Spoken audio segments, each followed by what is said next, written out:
This video is going to look at 5 tips to help you use Myfitnesspal much quicker. It's going to accelerate that process and you're going to spend less mental effort tapping away. Speed tip 1 is to use the barcode scanner. What this is going to do is make it quicker and easier and more accurate when you're entering items the first time around. So let's give it a go. We're going to scroll down to our meal. We're going to tap add food and we're going to tick the barcode scanner and boom, just like that it's entered in. I can change the quantity because I'm a bit greedy, so I'm going to have 2 caramel snack jacks and save that straight in. This is going to save stacks of time searching through entries, and it's going to give you that little bit of confidence that you know the entry is correct because it's come from that barcode. Speed tip 2 is to use the multi-add function. You're going to want to use this a lot. It saves so much time, and every time I add food now, I've got the multi-add function selected. So let's give that a go now. Let's scroll down to a meal and we're going to tap add food. In this top corner, we're going to select multi-add. Now you can check as many items from the frequent food list as you please. Anything goes. And you can even adjust the quantity on the fly. Look at this. I'm going to go to this. I'm going to say I want 250 grams of potatoes rather than 200, let's say. So just alter the quantity just like that, and that's that added in. And you can also search. So while you're in the multi-add function, you find to search for things and it still remembers all those checked items from your frequent list. So let's look for some Lindt dark chocolate.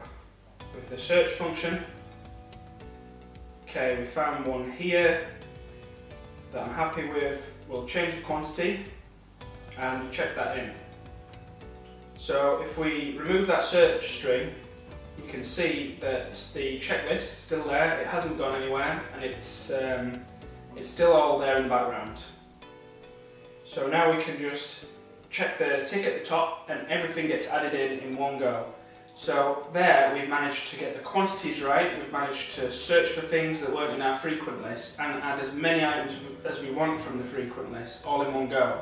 So you can see how this can save you stacks of time. It's probably one of the best speed tips for Myfitnesspal. Speed tip 3 is to change your history of items between the most frequent and the most recent.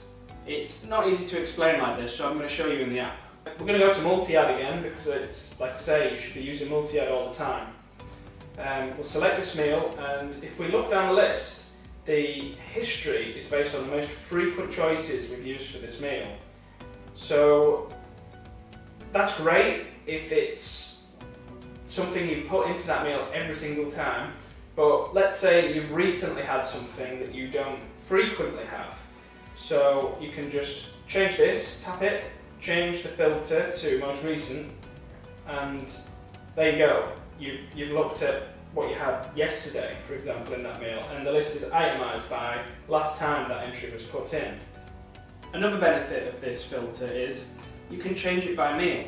So we're in breakfast right now, but let's say we get up late or there's some circumstances change and you have an item for breakfast that isn't in your breakfast list, but it's in another part of the day frequently. It's something you always eat, but never for breakfast. So you can tap this and you can filter it from the meal you're in right now, which is breakfast obviously, to all meals. So now I've pressed all meals, this most recent and this most frequent list are a list of items that you put in all the meals, and it's not filtering out just the meal you're in. Speed tip 4 is to copy entire meals from previous days. We all think we're delicate little snowflakes and we're so unique, but in fact we eat the same food day in, day out. We really are creatures of habit, and you can save a lot of time by just copying a meal you frequently have. So I'll show you it right now in the app.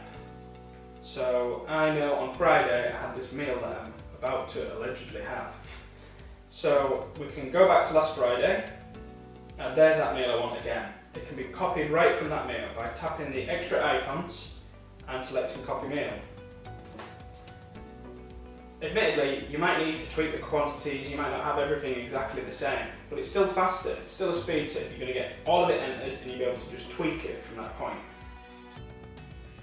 Speed tip 5 is to use the recipes and meals function to save recipes and meals into the app so they can be entered easily in the future.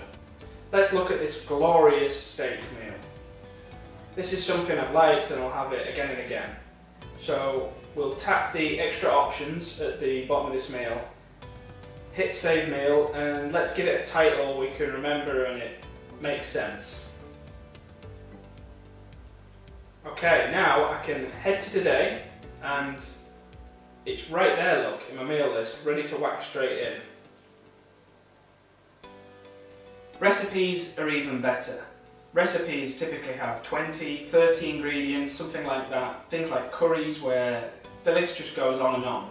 And every time you do a meal, you don't want to be using your dumb little thumbs, tapping in 20 or 30 items. It's silly. And trying to work out the fraction of it. You might do a big batch of a chili, for example, and you've got to divide a clove of garlic by 6. It's a nonsense entry. It's silly. So what you want to do is go to your menu, scroll down to recipes, meals and foods, tap create a recipe, enter a useful name and a number of servings. So what this is going to do is you're going to enter all your ingredients and it's going to divide it out by that number of servings. So you're not going to have to do these silly fractions. So here we go. We will tap the ingredients in like this. We can use the barcode scanner, we can use the search, and we just need to enter them all in one by one. I'll show you here one that I've done before. It's a beef brisket recipe. There you go. See all those ingredients, and I can just add it to any meal in a single tap because it's just sat in my recipe folder. Bonus tip! So, let's say you keep getting entries that are absolutely ridiculous measurements like cups and quarts and gills, whatever the hell a gill is. Barry, how much is a liter? About 8 gills. What's a gill? Does that help? You're just talking in circles, buddy. Well, there's a really easy way of solving this problem. Whenever you put an item in, try and attach a supermarket name to it. And what you'll find is you get the measurements in kilograms, hundreds of grams, and typical serving sizes.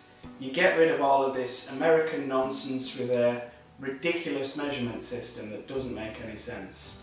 I hope this video has made tracking macros and calories in Myfitnesspal that bit easier. And I hope it's dispelled some of your feeling that trying to do this is just so much effort it's not worthwhile. Some of you sharper viewers might have noticed that the app rewards you for being a creature of habit and for using it over a length of time. So the more items you get added in, the more foods, the more meals, the more recipes, the easier and simpler it is to use. So if you're on the first couple of weeks, honestly it's well worth just sticking it out, going a bit longer and trying to use some of these tips I've shown you. If you have any questions or queries about Myfitnesspal or tracking macros, drop them down below in the comments. If you like this video and you'd like to see more from me, please like and subscribe.